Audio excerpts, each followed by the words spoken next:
Anchored in Reaching is for curious people who want to explore the story that God is writing in history and who are looking for their own place in that story to find meaning and vibrancy in their life and vocation. I'm Kevin Manoia. Join me each week as we probe the edges of faith and living, always in relation to God who knows you best. For some, it'll be an opportunity to anchor yourself more securely in your faith. For others, it'll be motivation to reach out to engage more broadly. In either case, these conversations should encourage, enlighten, and challenge you. What a wonderful day to be able to be in the church and to be able to serve the kingdom of God on earth.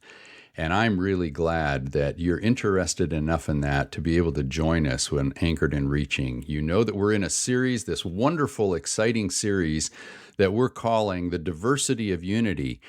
And I hope that if you haven't listened to the previous episodes, that you go back and listen to those, because the introduction to this series, The Diversity of Unity, is all about how God transforms the world through a diversity of streams in the life of the church, but we're all on the same mission and we're all bringing life wherever we go. We've had an opportunity to learn from a surgeon about how the church resembles the vascular system of the human body, and we get a chance to talk to some wonderful key leaders from a variety of those streams that I've described.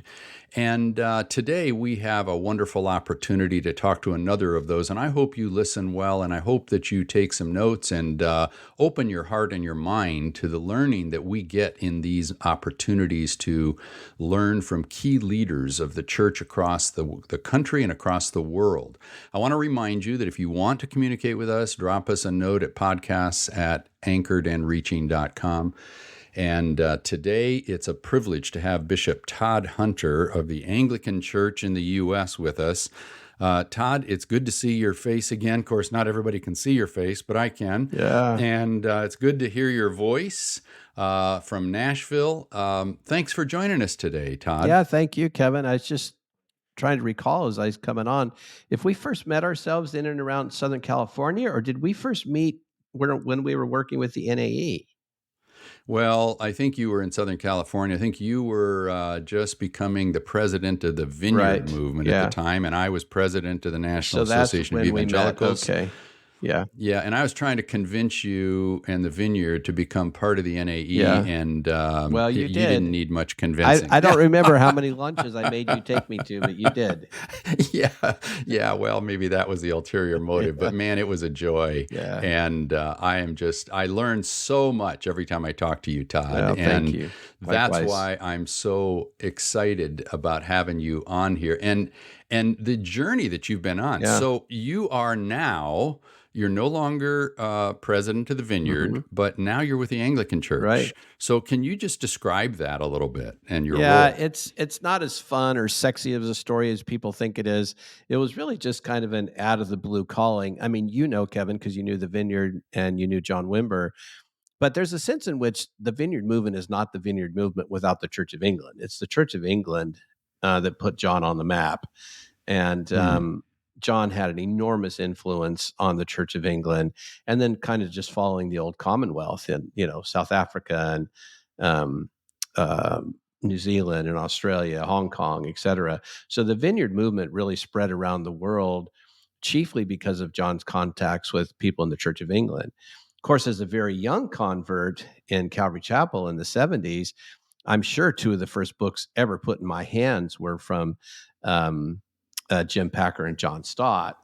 And then, early on, I discovered people like Leslie Newbegin, and later met more my generation of guys like Nicky Gumbel, et cetera, Alpha, Holy Trinity Brompton, and Tom Wright and others. And so I've always had this affection for what I would now call evangelical Anglicans who are, somewhat charismatic, missional, And so there's a real tribe of people like that in the Church of England. Well, I never thought about joining that tribe. I wasn't hungry for sacrament or liturgy or something. It was a total out of the blue calling where a group in America asked me if I could help them make more kingdom-like, spirit-filled Anglican churches on the West Coast. And I thought, Kevin, I was getting a consulting job. I had no idea I'd ever become an Anglican, much less an Anglican bishop.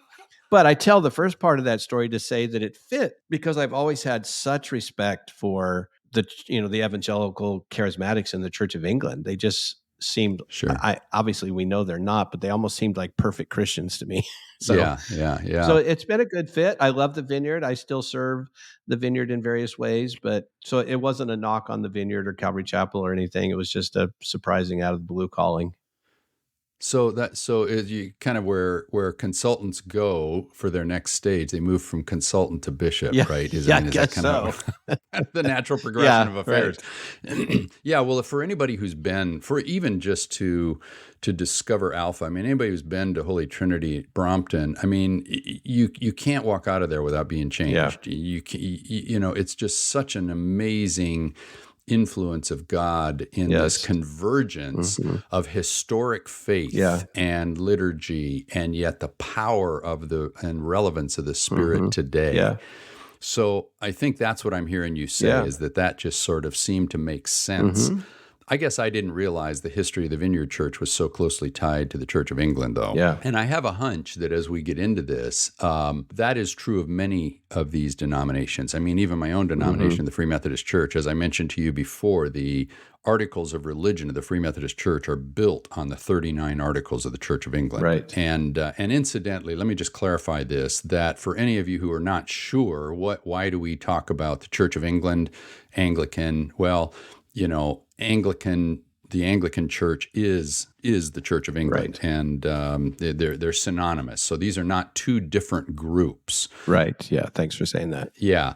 And would it be fair to say, Todd, that in the North American context, when the Church of England came to the United States, it actually took the form of the Episcopal Church. Correct. And then later, of course, the various Methodist branches. Yeah. Exactly. So now why this reference to Anglican as opposed to Episcopal? That might help. Yeah. I'm glad you said that. I was going to say, some of our listeners are going to be wondering, what about Episcopalians? Yep. So as you know, Kevin, and probably lots of your listeners, because you've been thinking about the Mainlines, as happened to Presbyterians and Lutherans and Baptists and Methodists and everybody else, there's been a divide that's been happening, I would guess, at least since the 60s, so 60, 70 years of this divide over what's typically called liberal or conservative theology.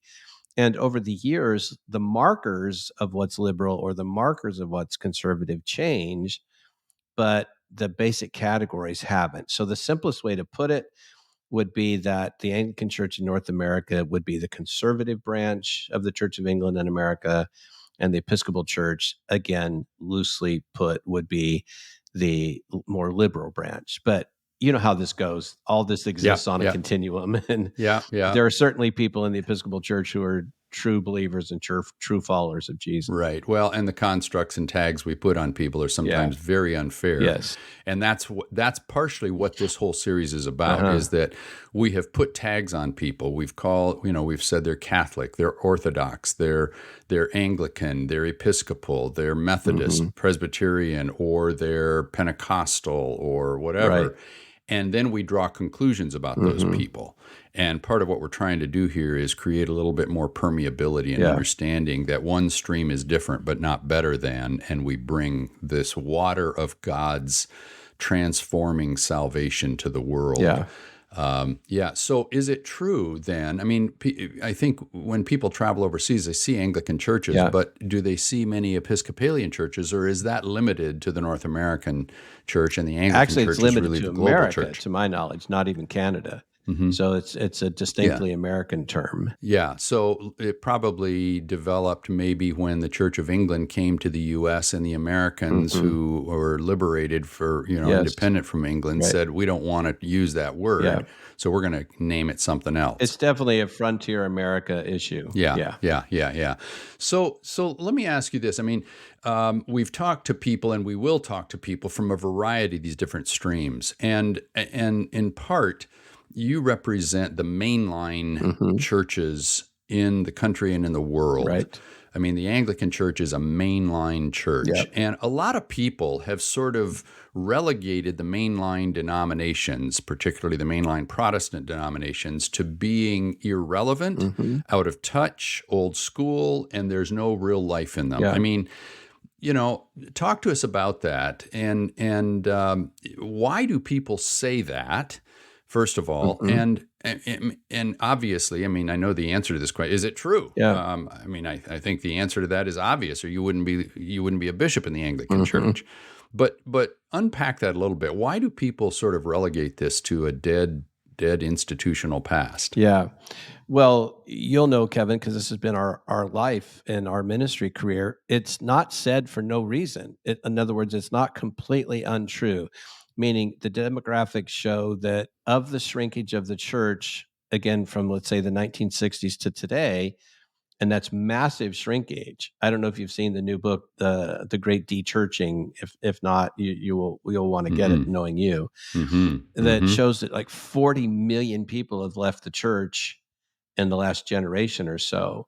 Well, the statistics are clear that the vast majority of them were from the mainline church, because simultaneous to that, as you know, the church growth movement was happening, and then the seeker movement and those sorts of things where big box mega churches were growing simultaneous to the mainline shrinking. So we can't deny the shrinkage, and I don't think we can deny that there was often a biblical unfaithfulness in the liberal parts of the mainline church. But I think the point you're trying to make is mainline churches are still full of millions of godly people who love God and love their neighbor and are trying to love their enemies and care about injustice and care about migrants, and they're beautiful souls. And in one of my books, maybe it was What Jesus Intended, I tell this story, Kevin. When I was a little boy, I grew up in the First United Methodist Church, Santa Ana, California. And it was stereotypically liberal in that kind of 1960 sense, where I remember the rector had a degree in philosophy, not in theology. And he was, typically liberal. But I'm telling you, that church, the people in that church were really godly. I watched them minister to my mom in all of her troubles in these very quiet, humble, godly ways. And I think something like that is still true today. I just spoke at a United Methodist Church in the Midwest a week or so ago, and thousands of, you could tell, just really humble, godly people. Yeah. And yet many people, probably more so in the evangelical tradition or in that pattern of thinking, tend to draw a boundary and say, if you are in a mainline Protestant denomination, if you are in the Anglican Church, then you must not be very spiritual. Yeah. Well, again, I don't think that's said for no reason. Again, if you think of the work that we've seen over our lifetime, Kevin, from Pew and Lilly and Gallup and Barna and all that, normally the things that people like that measure for like evangelical sensibilities do tend to exist more in the mainline evangelical churches and not so much in the old school mainline churches. But again, it's a little bit unfair. And we just have to remember that the Church of England, or the Anglican stream, should not be noted by the most liberal aspects of us. Why aren't we noted by C.S. Lewis and Jim Packer and John Stott and Leslie Newbigin and Tom Wright and on and on and on? There are just so many luminaries of the 20th century who were Anglican. Yeah. Now let me go back and just so that people who are listening know, because you've used his name twice. Tom Wright, a dear man, a bishop in the Anglican Church. Most people know him as N.T. Wright. Correct. Yeah.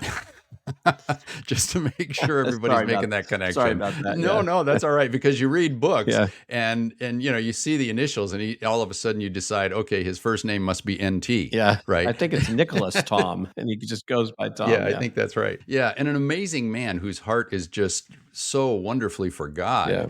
And again, people like you and people like you've just mentioned, they sort of punch holes in this preconceived idea that there is this shroud of separation. And yet at the same time, Todd, I wonder if if you would resonate with this, that there is an amazing resurgence among a new generation of young people seeking God to find meaning in the historic churches like the Anglican Church because of the liturgies, because of that ancient connection. Yeah. I mean, are you finding that? And if so, what are the key points of that connection? I do. I personally see it every day, or almost every day, and I'm aware of the sociology that would say that there is pretty big moves towards Catholicism, Orthodoxy, and Anglicanism, depending on, where somebody's coming from. So yes, Kevin, I sometimes call this the long tail of Robert Webber. So if some of your listeners don't remember Bob Webber, he wrote that famous book, something on the Canterbury Trail. Was it just called that, or was it Seekers on the Canterbury Trail, or something like that? Where Bob Webber was the first one really to notice this, like 30 or 40 years ago, and that there was a growing hunger, as you say, amongst Christians who were beginning to struggle with the church growth movement or the mega church movement or whatever, or the sort of, uber contemporary churches. And we're looking for something more grounded, more historical, et cetera. Now, as you know, there's also tons of churches that would be in between that. I mean, those are, I'm caricaturing here just for the sake of time, but there's lots of churches that are really evangelical feeling, but have bits of liturgy, or churches that are really liturgical, but have bits of contemporary worship. So there's a whole spectrum now. But the short answer to your question is yes, there is a movement. I'm not enough of a sociologist to know to quantify it, but let's just say it's noticeable to people who work in my space and to sociologists. Yeah, so often what I find when I work with young people, younger leaders who are curious, and I encourage curiosity in faith, is they go on this journey of deconstructing their faith that has been built by often a very narrow kind of band of thinking. And when they deconstruct their faith, they wind up discovering the Anglican Church, the Catholic Church, and they realize the vibrancy that's there. So there is something that comes through historic churches like the Anglican Church that is vibrant. How does the Anglican Church then look back at some of those more contemporary, upstart, adolescent kind of churches that think they're all that in a bag of chips, so to speak, and they just, you know what I'm saying? And it's almost like watching your 4 or 5-year-old, or maybe your early adolescent, 12 or 13-year-old, who thinks they're the center of the universe, and sort of wisely standing back and saying they'll discover soon enough that there are bigger issues than just their drummer.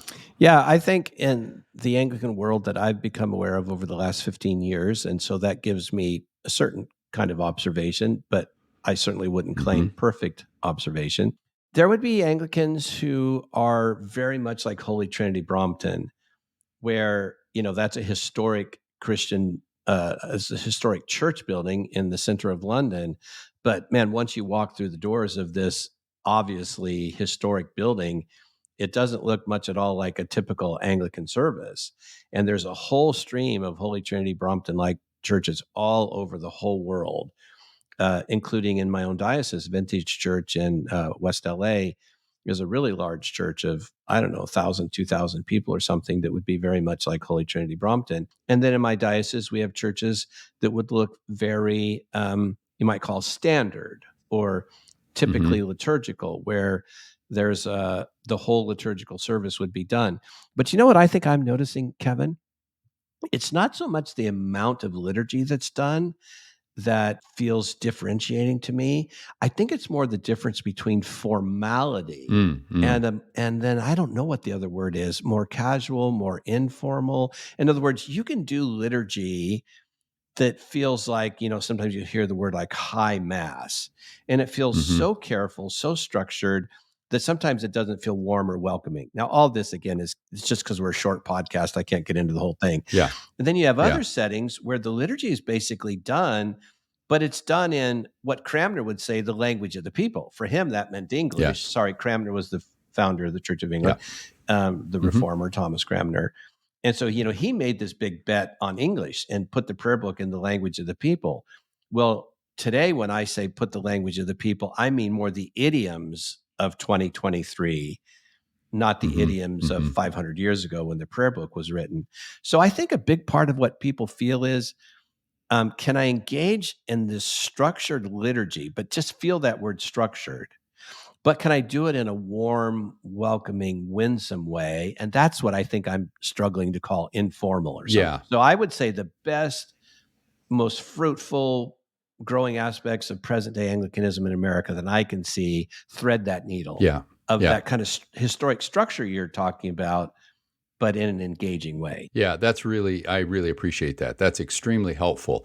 And in fact, I guess I would say that every church has a liturgy. Of course, yeah. The question is, whether you go to the most Pentecostal church down the street, or you go to the Calvary Chapel, or you go to the Vineyard, or wherever, or the independent, the mega church, they all have liturgy. Yeah, no doubt. They don't call it that because they eschew the kind of high church liturgy, and they think that they're more spiritual because they associate it with a style of worship. But let me turn a corner here and go a little deeper beyond the stylistic differences. Can you help us understand a little bit more, because you've seen this real life coming from the Vineyard? I think you had a pause for a moment in the Calvary Chapel movement, the kind of upstart churches, the influence spiritually and theologically of the Anglican Church in many of these ways. How the Anglican Church has affected every other stream that people are listening come from. Yeah. Oh, it's massive. If you go to a wedding that feels in any way traditional, that's Anglican, and no one knows that, but that's Anglican liturgy. So much of Anglican norms, which I'm going to forget who it was now, so I apologize to the Anglicans listening, but it was one of the great Anglican archbishops who said, there really is no such thing as Anglicanism. All there is just basic Christianity. And Anglicanism at its best, that's what it's self-conscious of. We're not trying to make Anglicans. We're not trying to force people to use the prayer book. We're trying to make followers of Jesus, and simply saying, hey, the prayer book is a pretty decent way of having a robust Sunday diet that would help you be a follower of Jesus if that's what you want to do.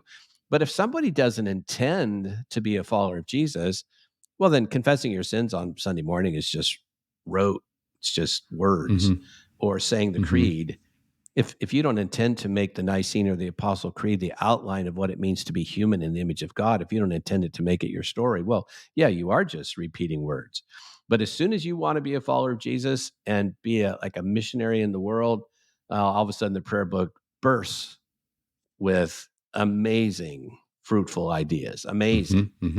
And that prayer book has become the framework for increasing numbers of churches who probably would never identify with the Anglican Church, and probably may not even know that it has roots in the Anglican Church. I have so many people who talk to me, almost every day, who are in the mainstream evangelical world, often independent, sometimes in EB Free or something like that, who, they're borrowing from the prayer book all the time. They don't tell anybody because they fear it'll get them in a little trouble. But they're doing it. They're borrowing from the prayer book. Yeah. So why do you think they would feel like they would get in a little trouble? Because, as you said, liturgy is rote. Liturgy is dead. Liturgy is legalistic. Liturgy is Catholic, and God, that's the last thing you want to be if you're a Protestant, right? So it has this sort of imaginary thing. It has imaginary things that are attached to it. That if you don't understand, you really don't understand. I remember a girl saying to me once, a college girl, and like with real sincerity, she wasn't being a smart aleck.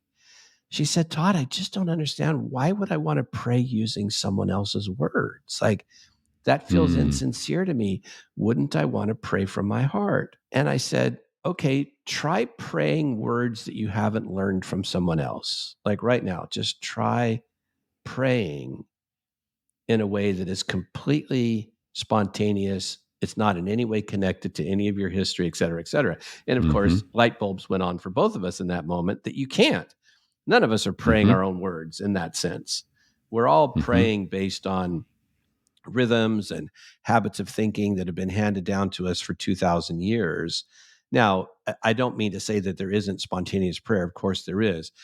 my point was that if I pray the Lord's Prayer, I can say the words, thy kingdom come, thy will be done, or I can mean, my Father in heaven, may your righteous rule and reign come into my life today. And Kevin, I literally pray that prayer every day, but I don't pray it as the Lord's Prayer as a part of the prayer book. I pray it as, God, my whole life identity is to be an ambassador of your kingdom. So let your rule and reign come in my day today. Before I got to work this morning, I prayed for this moment. Like, Lord, and before we got on the podcast, I prayed. And Lord, so what I'm saying is those little liturgical bits can actually become like little engines in our spiritual life. Even a tiny little bit of liturgy like the Lord's Prayer. I love that. I love that, Todd. I confess that I prayed for this time as well. And I began the day, I am your servant. Yeah. This is your kingdom. Use me as you wish. Right. So And Kevin, sorry to interrupt. Yeah. Those words felt spontaneous to you, right? Absolutely. But if you think about them for a minute, those are words that have been handed down to us. Absolutely. Generation after generation. Servant is not your eyes idea, right? Nope. Yeah. Nope, not at all. Yeah.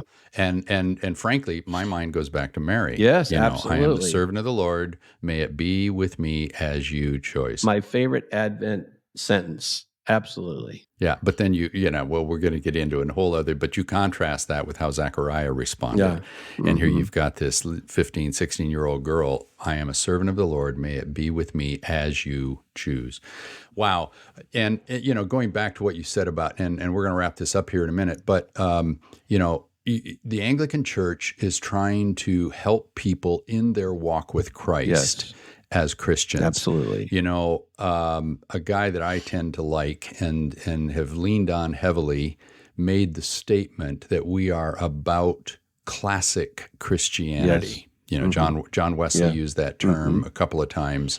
This is about classic Christianity without attempting to claim superiority because of an emphasis that we may have or a style that we may possess. Yes.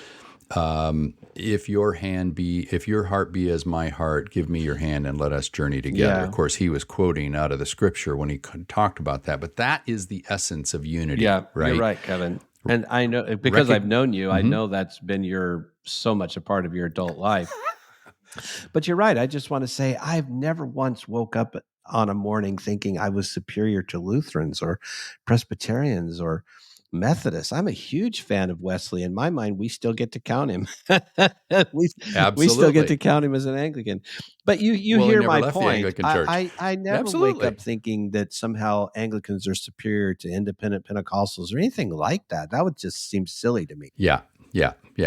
And I guess I pray that because of this series and this particular episode, there will be a lot of people who might have some light bulbs going off in their minds like you experienced with that young college girl. Yeah. The lights go on and say, hey, wait a minute, maybe I'm being a little too sectarian here. Maybe I'm being a little too exclusive here. Maybe I'm excluding people who don't think like me. And I told somebody, I think on one of our previous podcasts, most of the spears that I have received are in my back from people within the church who say Kevin is not thinking the way we think, and therefore we're going to, you know, and that's true of you too, I'm sure.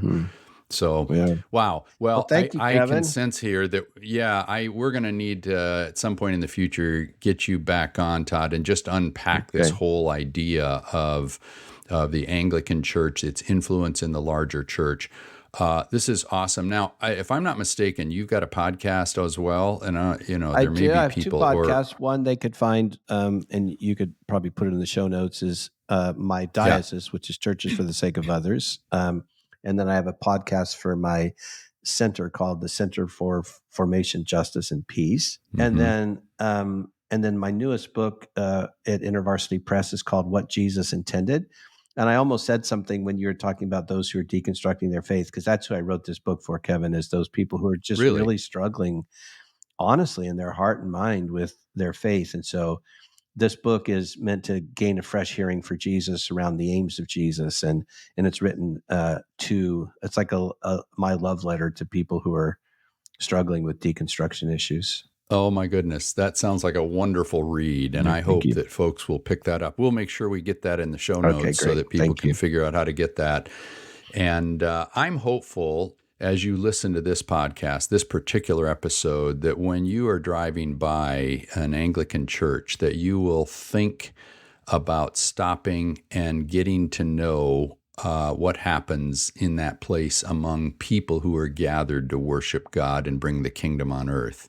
So I hope this has been helpful for you. Todd, it's a joy to have you. Thank you for taking time. Yeah, thank you, Kevin. And look forward to seeing you again. And for those of you listening, let the Holy Spirit take these words and seal them to your heart and open your vision and your mind and see the amazing diversity of God's unity through the life of the church. God bless you. Let me encourage you to keep leaning into the wonderful adventure of becoming all that God has envisioned for you to be. Anchoring yourself in a secure identity, you reach with confidence to engage with people and daily life all around you. Allow your curiosity to explore and find God in the edges. Please take time to share this podcast with all your friends and invite them to join me in upcoming weeks as we explore together this exhilarating journey of being anchored and reaching.